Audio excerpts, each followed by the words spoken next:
విద్యార్థులందరికీ శుభోదయం. మొన్న వీడియోలో మనం విభక్తులు, ప్రత్యయములు, వ్యాకరణం మొదలు పెట్టాం. విభక్తి అంటే ఏం చెప్పాను? పదముల మధ్య సంబంధమును కుదుర్చేది విభక్తి. అంటే పదముల మధ్య అంటే ఏం చెప్పుకున్నాం? పాలు, సేమియా, పాయసం చేస్తారు. అక్కడ ఒక అక్షరం లోపించింది. పాలు సేమియాతో పాయసం చేస్తారు. తో అనే అక్షరం. అటువంటి అక్షరాలు మనం ప్రత్యయములు అంటాం. అక్షరములు గాని పదములు గాని. నీ కొరకు నేను పాఠశాలకు వచ్చాను అని చెప్పాను. అంటే నీ కొరకు, కొరకు అనేది పదం. అటువంటి పదములు గాని అక్షరములు గాని అంటే మధ్యలో అంటే పదముల మధ్య సంబంధాన్ని కుదిర్చే పదాలు ఉంటాయి. అటువంటి పదాలు ప్రత్యయములు అంటాం. ఈ ప్రత్యయములన్నీ కూడా 8 రకములుగా విభజించబడ్డాయి. విభక్తుల్లో చేర్చారు. 8 విభక్తులు ఉంటాయి. ఆ 8 విభక్తుల్లో కొన్ని ప్రత్యయాలు ఉంటాయి. అవి చెప్పుకున్నాం. చూడండి, మొదటి విభక్తి ఇలా ఏమేమి ప్రత్యయాలు ఉన్నాయో చూద్దాం. డు, ము, వు, లు ప్రథమా విభక్తి.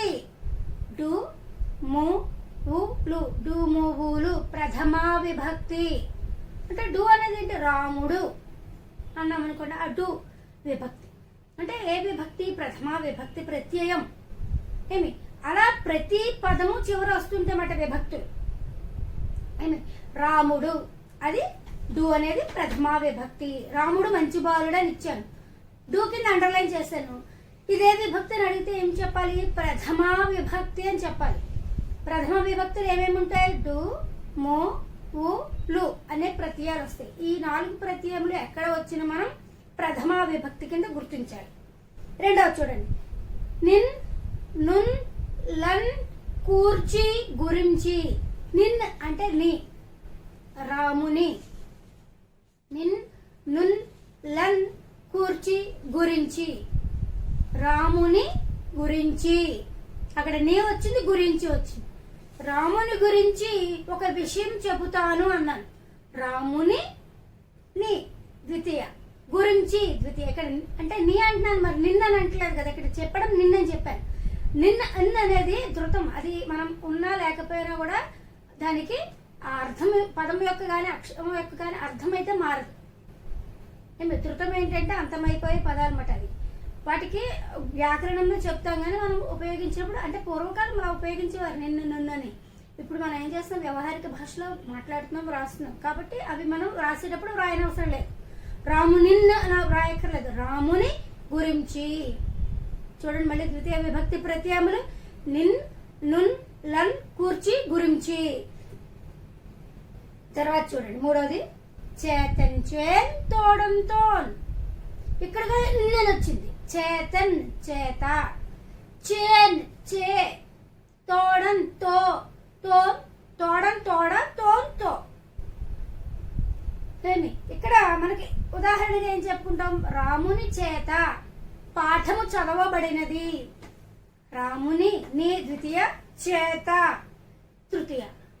చేతన్, చేన్, తోడం, తోన్ తృతీయ విభక్తి. మూడవది. నాలుగవది చూడండి. కొరకున్, కై. కొరకున్ అంటే కొరకు. నీ కొరకు నేను వేచి ఉన్నాను. నీ కొరకు నేను పాఠశాలకు వచ్చాను. రాముని కొరకు, రాముని కొరకు గోపి వచ్చాడు. కొరకు అంటే కోసం అని అర్థం.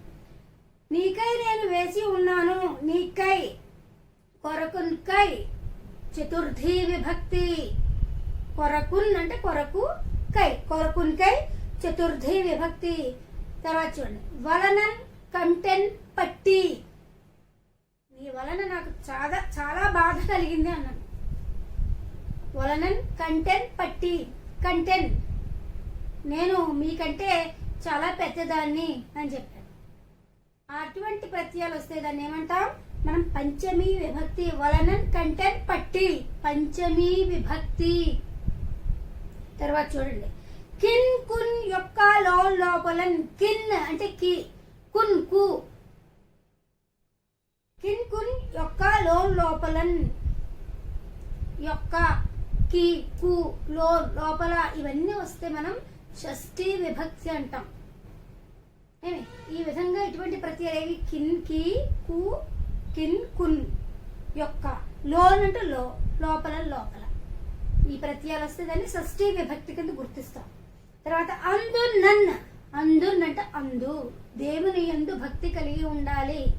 అలా అందు నన్ను నా వస్తే వాటిని ఏమంటాం? సప్తమి విభక్తి. ఇప్పటివరకు ఏమేమి చెప్పుకున్నాం? ప్రథమ, ద్వితీయ, తృతీయ, చతుర్థి, పంచమి, షష్ఠి, సప్తమి. 7 చెప్పుకున్నాం. ఈ 7 విభక్తులు కూడా పదములు తర్వాత వస్తాయి, పదములు చివరిన వస్తుంటాయి అన్నమాట. ఇప్పుడు చెప్పుకోబోయే విభక్తి పదములు ముందు వస్తుంది. సంబోధన ప్రథమా విభక్తి. సంబోధన అంటే పిలవడం. ఓ, ఓయి, ఓరి, ఓసి, ఓ రామ, ఓ సీత. అవి ఎక్కడ వస్తాయి? పదము మొదట్లో వస్తాయి. పదం అంటే వర్డ్, స్టార్టింగ్ వర్డ్ లో వస్తాయి అన్నమాట. మిగతావన్నీ పదము తరువాత వస్తాయి. ఈ సంబోధన విభక్తి మాత్రం పదము ముందు వస్తుంది. ఎన్ని విభక్తులు ఉన్నాయి ఇప్పుడు చూడండి. ప్రథమ, ద్వితీయ, తృతీయ, చతుర్థి, పంచమి, షష్ఠి, సప్తమి, సంబోధన ప్రథమా విభక్తి. మళ్ళీ ఒకసారి విభక్తులు చెప్తాను.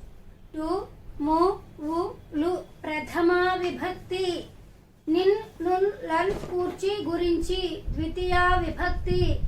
చేతన్ తోడంతోన్ తృతీయ విభక్తి. కొరకున్కై చతుర్థి విభక్తి. వలనన్ కంటెన్ పట్టి పంచమి విభక్తి. కిన్ కున్ యొక్క లోపలన్ షష్ఠి విభక్తి. అందున్నన్ సప్తమి విభక్తి. ఓ, ఓరి, ఓయి, ఓసి సంబోధన ప్రథమా విభక్తి. ఇది చక్కగా నేను వ్రాసి డెఫినేషన్ రాస్తానంటే నిర్వచనం రాస్తాను, విభక్తి నిర్వచనం. తర్వాత ఈ టేబుల్ ఇస్తాను. విభక్తులు, ప్రత్యయములు లేదా ప్రత్యయముల విభక్తి పేరు. డూమువులు ప్రథమ విభక్తి. ఇక్కడ ప్రత్యయాలు ఇస్తాను, ఇక్కడ విభక్తి ఇస్తాను. మీరు చక్కగా నీట్ గా వ్రాసి నాకు పంపించు. ఏమో నెక్స్ట్ క్లాస్ లో కలుగుతాం. బాయ్.